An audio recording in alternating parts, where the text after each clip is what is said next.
Hello, नमस्कार, आदाब, सत श्री अकाल और अस्सलाम वालेकुम। मैं हूं मोहम्मद अहमद काज़मी, लेकर आया हूं आपका पसंदीदा कार्यक्रम आपके रूबरू।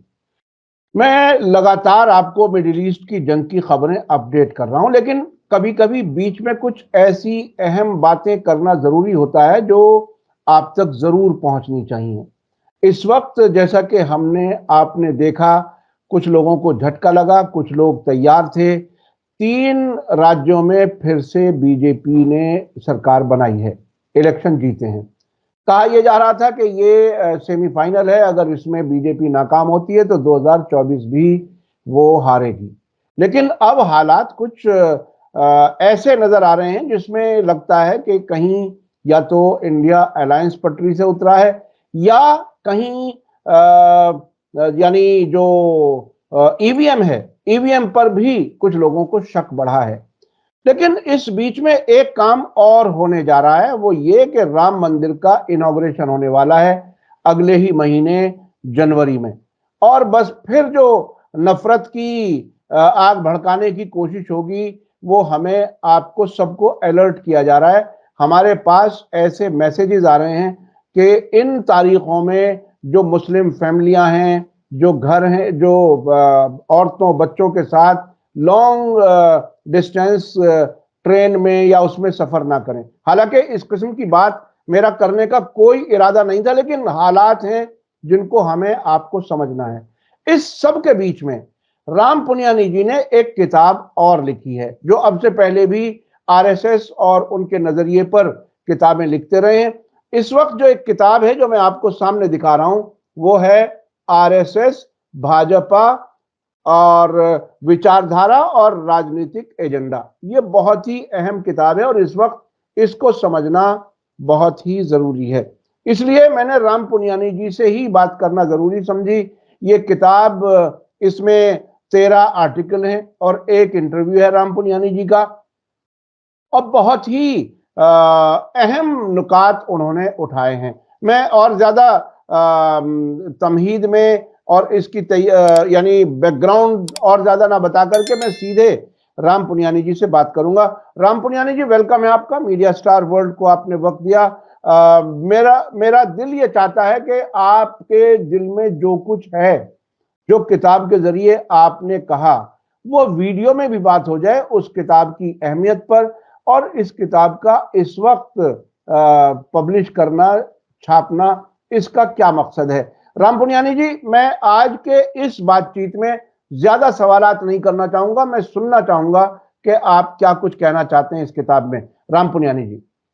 जी, पहले तो काज़ी भाई आपका बहुत शुक्रिया। आपने इस किताब को पढ़ा और इसको आप चर्चा के लिए ले रहे हैं।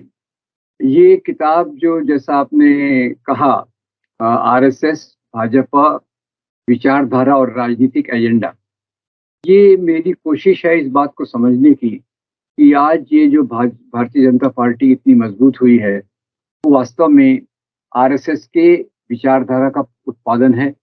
आरएसएस जिस प्रकार से काम कर रही है, स्वयं सेवकों को तैयार कर रही है, कार्यकर्ताओं को तैयार कर रही है, प्रचारकों को तैयार कर रही है, उसी के चलते इसने बहुत सारे संगठन खड़े किए। और ये आरएसएस अपने आप को सांस्कृतिक संगठन कहती है, पर ये सांस्कृतिक से ऊपर, ये मैं इसको अंग्रेजी में कहता हूँ सुप्रा पॉलिटिकल, यानी राजनीति से भी ऊपर वाला संगठन है, जो राजनीति को भी नियंत्रण करता है, राजनीतिक पैमाने पे भी खेलता है। और ऐसे बाकी संगठन जैसे विश्व हिंदू परिषद, बजरंग दल, वनवासी कल्याण आश्रम, अखिल भारतीय विद्यार्थी परिषद और ऐसे सैकड़ों संगठन इसने खड़े किए हैं, जो इसके हिंदू राष्ट्र के एजेंडा को पूरा करने के लिए सामने आए। और इसमें पहले तो मैंने इसका इतिहास बताया कि इतिहास, ये संगठन बना कैसे। तो ये संगठन आज़ादी के आंदोलन के दौरान जो लोग जंगे आज़ादी में शरीक हुए, जैसे राष्ट्रीय राष्ट्रीय आंदोलन था, भगत सिंह थे, सुभाष चंद्र बोस थे, जवाहरलाल नेहरू और भारतीय राष्ट्रीय कांग्रेस, इनकी जो विचारधारा थी ब्रिटिशों के खिलाफ संघर्ष करने की, ये एक भारतीय राष्ट्रवादी विचारधारा थी। भारतीय राष्ट्रवाद एक उभर रहा था, जिसमें स्वतंत्रता, समता, बंधुता के आधार पे बड़े बड़े जन आंदोलन हुए। 1920 का आंदोलन हुआ, भारत छोड़ तो 1942 में हुआ। उसके पहले 1930 में असहकार आंदोलन, 1920 में नॉन कोऑपरेशन मूवमेंट, 1930 में दांडी यात्रा हुई।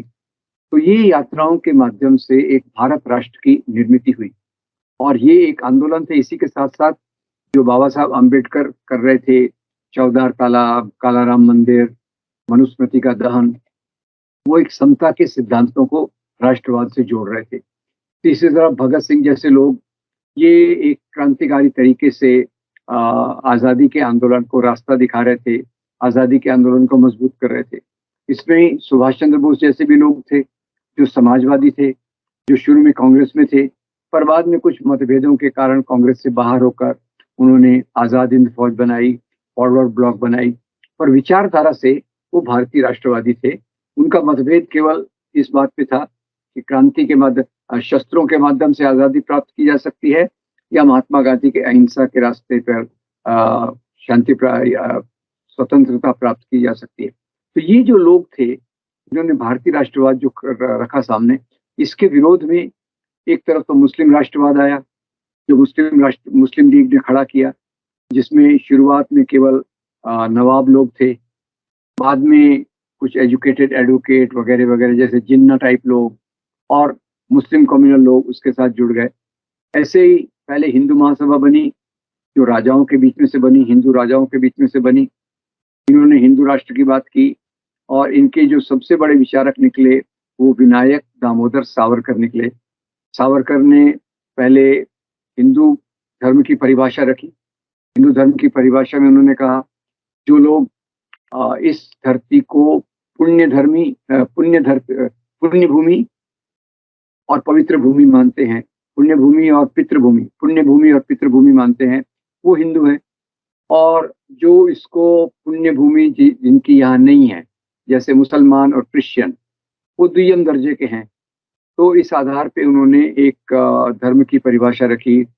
फिर हिंदुत्व को परिभाषित किया क्योंकि हिंदू धर्म तो चल रहा था, और हिंदुत्व को इन्होंने कहा ये केवल हिंदू धर्म नहीं है, ये एक राजनीति है जिसके 3 आधार हैं। आर्य नस्ल, एक आधार आर्य नस्ल है, दूसरा ब्राह्मणवादी संस्कृति है और तीसरा सिंधु से लेकर समुद्र तक की जमीन है। तो सावरकर ने सिद्धांत रखा था 1923 में अपनी किताब में, और उसको लेकर आरएसएस बना 1925 में। 1925 में आरएसएस बना तो उसके बैकग्राउंड में 3 बता देता हूँ मुख्य जो बैकग्राउंड थे। एक तो इसमें इसको बनाने वाले सवर्ण चित्त पावन ब्राह्मण थे और ब्राह्मणों में भी ज्यादा पवित्र ब्राह्मण जो थे वो थे। और इन लोगों ने ये नागपुर के विदर्भ क्षेत्र में आरएसएस क्यों बनाई, उसके 2-3 कारण मैंने जांच करने की कोशिश की। पहला कारण तो ये था कि जो जन चेतना थी, जन चेतना से जो यहाँ का सामाजिक ढांचा था ऊंच नीच वाला, वो सामाजिक ढांचे को चोट लगी और इससे सवर्ण संभ्रांत लोग ये थोड़े डिस्टर्ब हो गए, ये व्यथित हो गए। दूसरा, इसी एरिया में नागपुर विदर्भ एरिया में जहाँ आरएसएस की स्थापना हुई, वहाँ ब्राह्मण विरोधी यानी ब्राह्मण जमींदार विरोधी आंदोलन चल रहा था, जिसकी प्रेरणा ज्योतिराव फुले थे, भीमराव बाबा साहब अम्बेडकर थे। ये 2 कारण मुख्य थे कि जिससे यहाँ का ऊपरी तबके को लगा कि तो समाज बराबरी की तरफ जा रहा है, तो हमारे वर्चस्व का क्या होगा, हमारी हेजीमनी का क्या होगा। तो इसके चलते उन्होंने आरएसएस को बनाया और आरएसएस को 1925 में बनाया। इसमें 2 चीजों के साथ साथ उन्होंने आरएसएस की विचारधारा की जो प्रेरणा ली वो एक तरफ मुसोलिनी से ली, क्योंकि आरएसएस के संस्थापक केबी हेडगेवार, इनके जो गुरु थे डॉक्टर मुंजे, बाद में आरएसएस के संस्थापक भी बने, ये मुसोलिनी को मिलने इटली गए थे। वहां से मुसोलिनी के संगठन से बहुत प्रभावित हुए और उसी की तर्ज पर उन्होंने यहाँ संगठन बनाने का सोचा।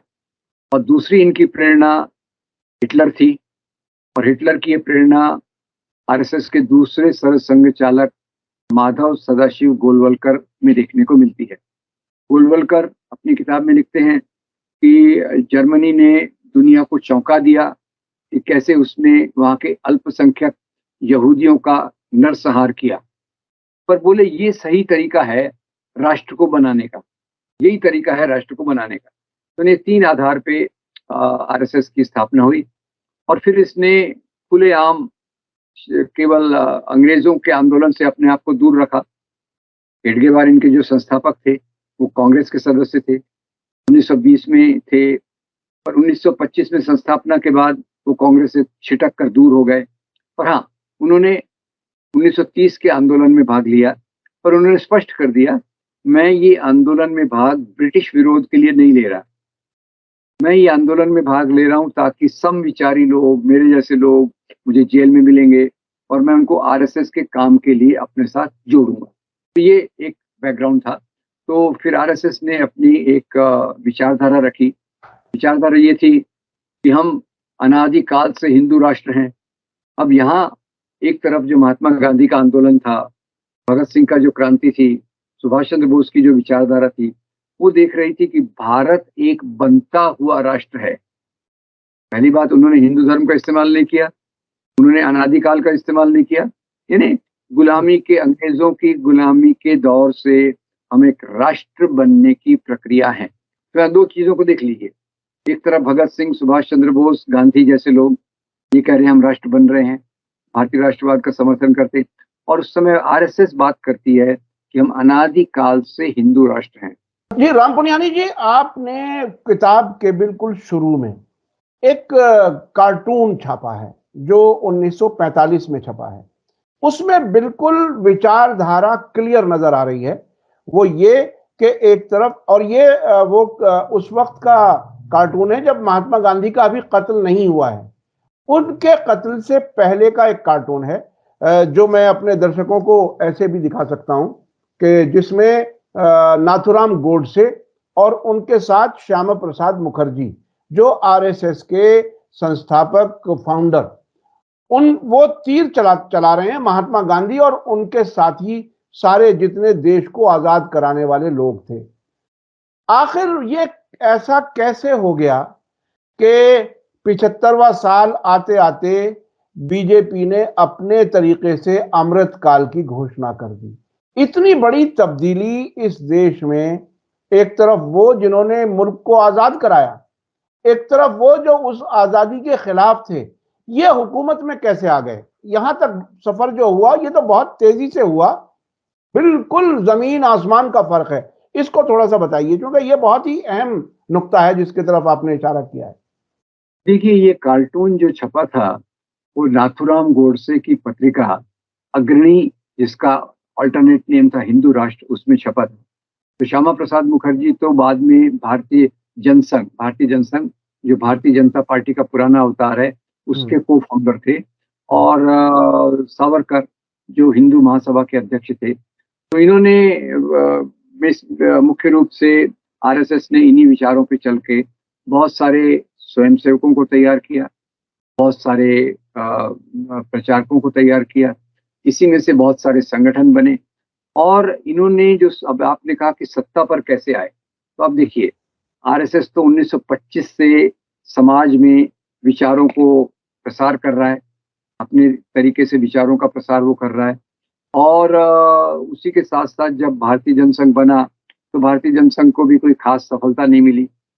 1975 में जब जयप्रकाश नारायण ने इंदिरा गांधी के खिलाफ आंदोलन छेड़ा करप्शन के मुद्दे पर, जैसे अभी अन्ना हजारे ने आंदोलन छेड़ा था करप्शन के मुद्दे पर, तो उस समय जयप्रकाश नारायण ने छेड़ा था और जयप्रकाश का नारायण का साथ देने के लिए आरएसएस आ गया सामने।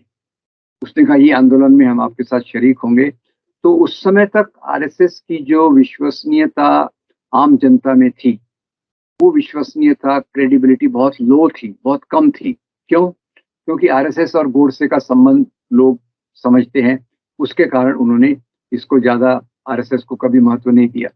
अब हुआ क्या, जब जयप्रकाश नारायण ने इनका साथ लिया तो जयप्रकाश नारायण बहुत प्रतिष्ठित लीडर थे, आजादी के आंदोलन से जुड़े हुए थे, वैसे तो समाजवादी थे, पर वो इंदिरा गांधी के तरीकों से नाराज होके इतना नाराज हुए कि वो लेफ्ट से लेकर एकदम सेंटर राइट की तरफ चले गए और आरएसएस के समर्थन को उन्होंने स्वीकार करते हुए कहा कि अगर आरएसएस को लोग फाशिस्ट मानते हैं तो मैं भी फाशिस्ट हूँ। यानी ये उनका एक फ्रस्ट्रेशन था, जिसके कारण न तो माया मिली न राम मिला, न करप्शन गया, न जयप्रकाश नारायण को जो चाहिए था वो कर पाए। पर हाँ, इससे क्या हुआ, इस पूरे आंदोलन से आरएसएस को प्रतिष्ठा मिली और इसके इमरजेंसी उठने के बाद जब चुनाव हुए तो भारतीय जनसंघ ने अपने आप को जनता पार्टी में विलीन कर लिया। अब जनता पार्टी में जब विलीन कर लिया तो उस समय से फिर शुरू हो गया। लाल कृष्ण आडवाणी को इंफॉर्मेशन ब्रॉडकास्टिंग मिनिस्ट्री मिली, उन्होंने मीडिया में घुसपैठ करना चालू कर दी। फिर बाद में जनता पार्टी के अंदर जो कुछ समाजवादी थे, समाजवादी के दो तबके होते हैं, एक जो केवल कांग्रेस के विरोध के कारण इधर आते हैं और दूसरे काफी तरीकों से सैद्धांतिक भी हैं। एक तरीके से सैद्धांतिक भी है, जयप्रकाश नारायण भी बहुत ऊंचे फिगर थे, बहुत सैद्धांतिक थे, पर कई जगह पे वो गलती भी कर देते हैं। तो गलती ये किया था कि आरएसएस को अपने साथ लिया। पर अभी समाजवादियों का दूसरा तबका जो जनता पार्टी में था, उन्होंने कहा है जो जनसंघ वाले पुराने थे, अटल बिहारी वाजपेयी, आडवाणी जैसे लोग, ये तो आरएसएस के भी मेंबर हैं और जनता पार्टी के भी मेंबर हैं। अब इनके लिए तो स्वाभाविक बात है, इनके लिए तो आरएसएस इनकी माँ है, आरएसएस को छोड़ नहीं सकते। तो इन्होंने कहा आरएसएस को छोड़ने का तो हमारा सवाल ही नहीं है। तो जनता पार्टी भंग हो गई। जनता पार्टी भंग हो गई तो जनता पार्टी भंग होने के बाद इन्होंने भारतीय जनता पार्टी बनाई। भारतीय जनता पार्टी बनाई उन तबकों ने जो पहले भारतीय जनसंघ में थे, जो आरएसएस का भाग थे, ठीक है। तो भारतीय जनता पार्टी बनाई और उस समय उन्होंने एक बड़ा मजेदार स्लोगन दिया, वो था गांधीवादी समाजवाद। गांधीवादी समाजवाद, क्योंकि जब जनसंघ थी तो इन्होंने पोस्टर्स लगाए थे, समाजवाद से बचने के लिए जनसंघ को वोट दो। और महात्मा गांधी की हत्या तो नाथूराम गोडसे ने की थी, जो आरएसएस का प्रचारक था पहले। तो ये इन्होंने नारा दिया क्योंकि उस समय समाजवाद की प्रतिष्ठा बहुत थी और गांधी की प्रतिष्ठा तो आज भी है। तो उस नारे पर ये बनी। और 1990 के बाद जब मंडल कमीशन आया तो ये राजनीतिक तौर पे इन्होंने मंडल कमीशन का अप्रत्यक्ष विरोध करने के लिए राम मंदिर का मुद्दा उठाया। राम मंदिर का मुद्दा उठाने के साथ साथ बाबरी मस्जिद का ध्वंस हुआ। बाबरी मस्जिद के ध्वंस के बाद दंगे हुए और उसके बाद से भारतीय जनता पार्टी लगातार मजबूत होती गई और वो एक लंबा सिलसिला है।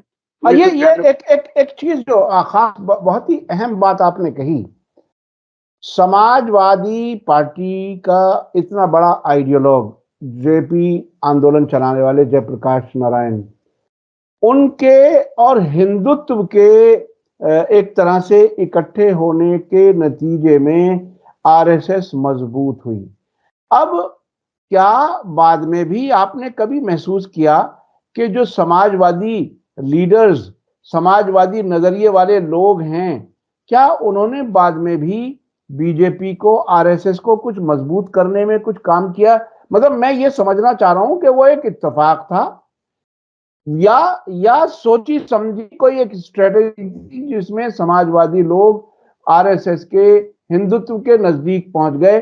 चूंकि समाजवादी पार्टी जो आज है उसके नजदीक मुसलमान हैं, रहे हैं, बहुत कई बार सरकार यूपी में बनाई है। तो ये समाजवाद और हिंदुत्व का एक जगह इकट्ठा हो जाना, ये क्या एक तरह से पॉलिटिकल एक्सीडेंट था जिसके नतीजे में जो कुछ हुआ वो हम आज देख रहे हैं? देखिए, समाजवादियों में दो धड़े रहे हैं। जैसे एक तो पहले राम मनोहर लोहिया समाजवाद के रूप में तो सबसे बड़े नेता माने जाते हैं जयप्रकाश नारायण के बाद, पर उनमें भी कांग्रेस विरोधी विचार बहुत थे। ये लोग नेहरू के विरोध में बहुत थे और नेहरू के विरोध में इतने थे कि वो दूसरी तरफ जाने से हिचकिचाते नहीं थे। तो उन्होंने वो जनसंघ के साथ मिलकर पहले सरकारें बनाई और बाद में भी आप देखिए जॉर्ज फर्नांडिस, जो मजदूर यूनियन के बड़े लीडर्स थे, काफी बड़ा महत्वपूर्ण काम किया। तो उनको भी वो भी एनडीए में शामिल हो गए। एनडीए के कन्वीनर थे जब अटल बिहारी वाजपेयी प्रधानमंत्री थे, तो एनडीए का कन्वीनरशिप जॉर्ज फर्नांडिस के ही हाथ में था। तो इन्होंने भी एक तरफ से आरएसएस को मजबूत करने में इनडायरेक्ट हेल्प की है। विचारधारा से ये लोग समाजवादी हैं। और अभी आज के जो अखिलेश यादव हैं या जो ये हैं आपके लालू यादव, ये अलग हैं। और जैसे कर्नाटक में देवेगौड़ा की पार्टी है, अब उनको भी अपने स्वार्थ और सत्ता को बचने के लिए कई बार ये भाजपा के साथ हस्त मिलाप करते हैं, उससे शेक हैंड करते हैं। तो समाजवादियों के गुट में कंफ्यूजन रहता है कि खुद की सत्ता को बचाना या विचारधारा को लेके चलना। तो एक तरह से विचारधारा में वो काफी लोग आगे भी हैं, पर खुद की सत्ता का जब सवाल आता है, जैसे जॉर्ज फर्नांडिस का सवाल था, जयप्रकाश नारायण ने तो कंफ्यूजन में किया, उनको स्पष्टता नहीं थी, उनको केवल इंदिरा गांधी का विरोध करना था। और अभी जो समाजवादी पार्टी यूपी की है, इसमें उस प्रकार का लाग लपेट नहीं है। ये निश्चित रूप से सांप्रदायिकता के विरोध में है। लालू यादव को मैं कहूंगा जो समाजवादी हैं, पर वो सांप्रदायिकता के विरोध में सबसे आगे हैं। और जब देवेगौड़ा जैसे अपने आप को समाजवादी कहते हैं, वो तो अभी बीजेपी से हाथ मिलाने के लिए तैयार खड़े हैं। तो ये इनका एक बहुत क्लियर कट पोजीशन न होने के कारण ये कई बार बीजेपी के साथ मिलकर सत्ता में आकर और आरएसएस को पर्दे के पीछे से मजबूत करते हैं। अच्छा, मैं वापस आपकी किताब पर आना चाहता हूँ। ये बीच में चूंकि बात आ गई थी, बहुत ही अहम थी, इसलिए इस पर चर्चा करना जरूरी था। अब ये बताइए कि ऐसे वक्त में जब राम मंदिर के इनॉग्रेशन की तैयारियां हो रही हैं और बहुत बड़े पैमाने पर हो रही हैं, शायद नेशनल और इंटरनेशनल लेवल के बहुत से लोगों को इस मौके पर इकट्ठा किया जाएगा, इस वक्त जब ये डर फैलाया जा रहा है मुसलमानों में, खासतौर पर सेकुलर लोगों में, कि आप लोग लंबा सफर ना करें, फैमिली के साथ ना निकलें, ये बिल्कुल ऐसी सोच डेवलप की जा रही है कि जैसे अपने ही मुल्क में गैर हो गए, यानी अपने ही मुल्क में ये महसूस करने लगे कि पता नहीं हम कहीं कोई हमें मार तो नहीं देगा, हमें कहीं कोई घेर तो नहीं लेगा। तो इस सोच के दौरान, ऐसे वक्त में जब 2024 के इलेक्शन की तैयारी है, आप अपनी किताब में और क्या क्या कुछ कहना चाह रहे हैं, क्या कुछ कहा है, जरा ये बता दीजिए। देखिए, पहले तो मैंने ये आपने जो बहुत महत्वपूर्ण बात कही है, उसमें एक टिप्पणी कर दूं कि आरएसएस का मुख्य काम रहा है लोगों के बीच में प्रचार करना, शाखाओं के माध्यम से, स्कूलों के माध्यम से, और इनका प्रचार तंत्र बहुत मजबूत हो गया।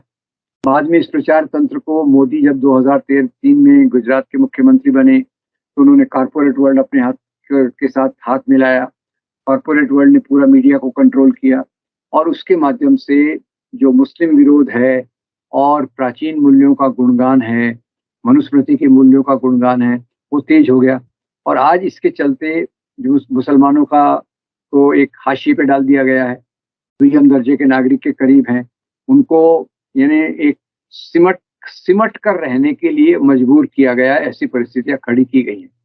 अब इसमें आगे आने वाले परिस्थिति में जो मैं बताना चाहता हूँ कि कई लोग कंफ्यूज हो जाते हैं कि भाई बीजेपी तो इतना अच्छा कर रही है, क्योंकि इनका प्रचार तंत्र बहुत मजबूत है, आईटी सेल बहुत मजबूत है, मीडिया से प्रोपोगंडा बहुत होता है, और मोदी जी के ये जो प्रोपोगंडा के तरीके हैं वो बहुत मजबूत हैं। तो उसके कारण उनका जो इमेज खड़ा हो गया है, मैं ये किताब में बताना चाहता हूँ कि वास्तव में इनकी पूरी जो राजनीति है, आरएसएस हो या भाजपा हो, इनका कोई लेना देना भारतीय राष्ट्रवाद से नहीं है, इनका कोई लेना देना भारतीय संविधान से नहीं है। और ये यहाँ के समाज के कमजोर तबकों को, एक तरफ तो मुसलमान और क्रिश्चियंस को हाशिए पे डालना चाहते हैं, दूसरी तरफ से सैद्धांतिक रूप से पॉलिसी के रूप में ऐसी पॉलिसी अपनाना चाहते हैं, अपना रहे हैं कि जिससे दलितों के अधिकार की बात कमजोर हो। दलितों को चैरिटी देंगे पर उसके अधिकार की बात कमजोर हो जाएगी। रिजर्वेशन का विरोध करेंगे, ओबीसी का भी यही होगा। तीसरा, दलित और आदिवासियों के बीच में ये लोगों को अपने साथ जोड़ते भी हैं, कई उनके नेताओं को खरीद भी लेते हैं, अपनी विचारधारा की तरफ आकर्षित भी करते हैं। तो मैं ये बात खास तौर से मुझे डिस्टर्बिंग लगी कि लोग आरएसएस के पूरे एजेंडा को पहचानते नहीं है।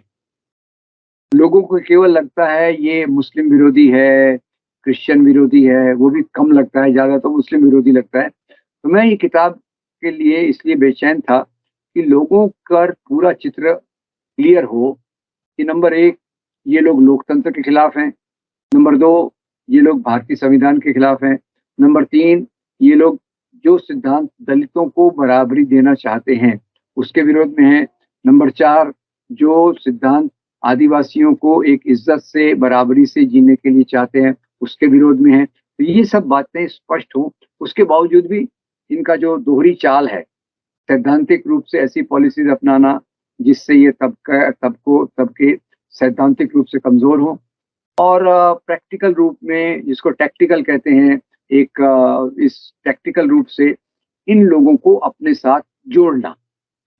ये खतरनाक परिस्थिति है जहाँ से लोगों को कंफ्यूजन आता है कि भाई ये तो अरे अपने लोग हैं, और कई बार तो ये आदिवासियों को भी हिंदू बताते हैं, दलितों को भी बताते हैं कि अब हिंदू हिंदू भाई भाई, हम तो आपके अम्बेडकर को भी मानते हैं, अम्बेडकर अपने ही हैं। तो वो बताना चाहता हूँ कि इनकी जो दलितों के बारे में विचारधारा है वो बिल्कुल अलग है। ये ये जाति व्यवस्था के उस प्रकार से खिलाफ नहीं है जैसे बाबा साहब अम्बेडकर थे। ये तो जातियों के बीच में समन्वय बनाने की बात करते हैं, समरसता बनाने की बात करते हैं। ये आदिवासियों को भी हिंदूकरण करना चाहते हैं, ये स्त्रियों को द्वितीय दर्जे पे रखना चाहते हैं। ये सब चीजें लोगों तक व्यापक स्केल पर जाएं, क्योंकि इसके बारे में, आरएसएस के एजेंडा के बारे में तो बहुत बड़ी बड़ी किताबें हैं, पर मुझे लगा कि एक सामान्य छोटी सी किताब हो जो आम व्यक्ति पढ़ सके और इनके एजेंडा को समझ सके, ताकि उसका जो भी चुनावी फैसला हो वो करे। पर कम से कम ये वो देख ले कि आज देश को जो संकट है उसके पीछे ये हिंदू राष्ट्रवाद की जो नीति है, ये हिंदू राष्ट्रवाद का हिंदू धर्म के नैतिक मूल्यों से कोई लेना देना नहीं है। हिंदू धर्म के नैतिक मूल्यों के प्रतिनिधि के रूप में हम महात्मा गांधी को देखते हैं, जिन्होंने हिंदू राष्ट्रवाद का विरोध किया था, जिन्होंने दलितों की बराबरी के लिए संघर्ष किया। और ये लोग तो केवल हिंदू धर्म के नाम लेकर, उसकी पहचान को लेकर, उसके आधार पर लोगों की भावनाओं को भड़काकर एक माहौल खड़ा करते हैं, ऐसे मुद्दे लेते हैं जिनका आम लोगों के जीवन से कोई संबंध नहीं है। जैसे आपने राम मंदिर की बात कही, अब राम मंदिर के चारों तरफ इतना बड़ा प्रोपेगेंडा किया जाएगा, इतना ना राम मंदिर बनना अच्छी बात है, पर सवाल यह है कि क्या देश को आज राम मंदिर चाहिए या वो फैक्ट्रियां चाहिए जहां लोगों को नौकरी मिले? लोगों आज हमको राम मंदिर चाहिए या वो शिक्षा में एडवांसमेंट चाहिए, हेल्थ फैसिलिटीज चाहिए, स्वास्थ्य सुविधाएं चाहिए? तो ये लोगों को तय करना है, और क्योंकि ये इन लोगों के वास्तविक मुद्दों से कोई लेना देना नहीं है। यानी देश की तरक्की से कोई लेना देना नहीं है, भावनात्मक मुद्दों में, राम मंदिर जैसे मुद्दों में फंसाए रखना। अब मैं तकरीबन आपसे आखिरी सवाल कर रहा हूं वक्त की कमी की वजह से। आपने जब भारत जोड़ो यात्रा हुई उसकी आपने काफी सराहना की, बहुत लोग जुड़े पूरे देश में। उसके बाद इंडिया अलायंस बना, उस पर भी आपको काफी उम्मीदें थी, जिसको आपने कहा, खुल करके कहा। अब ये इलेक्शन के रिजल्ट जो आए हैं, इसके बाद आप अपने आप को कहां महसूस कर रहे हैं, या अपने जैसे लोगों को जो उस सोच के साथ ये महसूस करते हुए आगे बढ़ रहे थे कि शायद 2024 में तब्दीली का वक्त आ गया है, अब आप अपने आप को कहां महसूस कर रहे हैं? देखिए, पहले तो ये जो चुनाव के नतीजे आए उससे थोड़ी एक निराशा तो हुई, और उसमें जो एग्जिट पोल के नतीजे थे और जो चुनाव के नतीजे थे वो एक दूसरे के उलट थे। एग्जिट पोल से एक उम्मीद बन रही थी कि भाई कांग्रेस पार्टी को ज़्यादा अच्छा सीट्स मिलेगी, और वो 3 राज्यों में जो उनका पराभव हुआ वो भी एक थोड़ा समझ के बाहर है। दूसरी बात ये है कि मुझे ये उम्मीद है कि आज देश की ज़्यादातर पार्टियां ये समझ गई हैं ये कि उनके खुद की बेहतरी के लिए, उनके खुद के सर्वाइवल के लिए, खुद के जिंदा रहने के लिए अलायंस बनाना ज़रूरी है। बीच में कुछ सवाल उठे थे कि ये गठबंधन बनेगा कि नहीं, पर वो फिर से वापस आ रहे हैं। गठबंधन बनने की प्रक्रिया की एक मीटिंग फिर से छोटी सी हो गई है, दूसरी मीटिंग फिर से करने वाले हैं। तो गठबंधन इसलिए नहीं बनेगा कि कांग्रेस को उसकी ज़रूरत है, गठबंधन इसलिए बनेगा कि ज़्यादातर पार्टीज को ये मालूम है कि अगर गठबंधन नहीं बना तो इन पार्टियों का अस्तित्व भी खतरे में आ जाएगा। और ये पार्टियां जिन चीज़ों के लिए खड़ी हैं, भारतीय संविधान के मूल्यों के लिए, वो भारतीय संविधान के मूल्य का संकट में आ जाएंगे। इसलिए मुझे उम्मीद है कि देखिए, जिसको अंग्रेजी में कहते हैं टीदिंग ट्रबल्स, यानी शुरुआत का हड़बड़ाना, लड़खड़ाते कदम। जब आप चलना सीखते हैं तो शुरू के कदम लड़खड़ाते हैं, तो इंडिया अलायंस में थोड़ा 2 कदम आगे गए, 1 कदम पीछे आए, फिर से आगे आने की बात चल रही है। तो मुझे उम्मीद है कि ये इंडिया अलायंस गठबंधन बन जाएगा, और ये गठबंधन जो 2024 में सफलता की तरफ जा सकता है, ऐसा मेरी उम्मीद है। सफलता की तरफ जाए और जा सकता है, ऐसी मेरी उम्मीद है। जी, जी, जी। बहुत-बहुत शुक्रिया राम पुनियानी जी। ये सभी लोग इसी वक़्त का इंतज़ार कर रहे हैं कि आखिर ये विपक्ष कब इकट्ठा हो और कब मुल्क में कोई तब्दीली की बयार आए, इसका इंतज़ार लोग कर रहे हैं। और एक ऐसा भी एनालिसिस आया, मैं चलते-चलते दर्शकों को बता दूँ कि जहाँ-जहाँ वोटिंग और गिनती के टाइम में ज़्यादा गैप है, 20 से 30 दिन का, उसमें, और जहां वोटिंग और गिनती में 3-4 दिन का फर्क है, उसमें जमीन आसमान का फर्क है। कहा यह जा रहा है, ये इल्जाम है, जाहिर है इल्जाम की जांच करना तो इलेक्शन कमीशन का काम है। हालांकि इलेक्शन कमीशन कोई कार्रवाई करता हुआ नजर नहीं आता कि जब ज्यादा लंबा टाइम बीच में होता है तो बीजेपी वाले मैनेज कर लेते हैं, मशीनें चेंज कर लेते हैं। लेकिन हम इसको ना कंफर्म कर रहे हैं ना डिनाई कर रहे हैं, लेकिन इस पहलू को देश के लोगों को इस पहलू पर भी नजर रखने की जरूरत है। और जिन लोगों के हाथ में कानून है, जो अदालतें हैं, इलेक्शन कमीशन है, जो एजेंसियां हैं, उन्हें इसकी तरफ जरूर तवज्जो देनी चाहिए। बहुत बहुत शुक्रिया राम पुनियानी जी। आपकी किताब का हम लिंक दे देंगे अपने डिस्क्रिप्शन में, और अपने दर्शकों से मैं कहूंगा कि आप उसके जरिए किताब हासिल कर सकते हैं। बहुत ही ऐसी किताब है कि बहुत इजीली आप पढ़ सकते हैं, समझ सकते हैं। छोटी किताब है। आमतौर पर मोटी किताबों में लोग अब दिलचस्पी लोगों की कम हो गई है, जो मुझे लगता है। मैं भी किताबें कम पढ़ पाता हूं, शायद इसकी वजह यही है कि मैं हर वक्त खबरों की चिंता रहती है कि अगली खबर क्या देनी है लोगों को। बहुत बहुत शुक्रिया राम पुनियानी जी। इसी के साथ मुझे दीजिए इजाजत। धन्यवाद, शुक्रिया। जय भारत, जय हिंद। मीडिया स्टार वर्ल्ड के और वीडियो देखने के लिए हमारे चैनल को सब्सक्राइब करें और सीधे नोटिफिकेशन पाने के लिए बेल आइकन दबाएं। और अगर हमारी खबर सच्ची और अच्छी लगे तो अपने व्हाट्सएप, इंस्टाग्राम, फेसबुक और ट्विटर अकाउंट पर जरूर शेयर करें।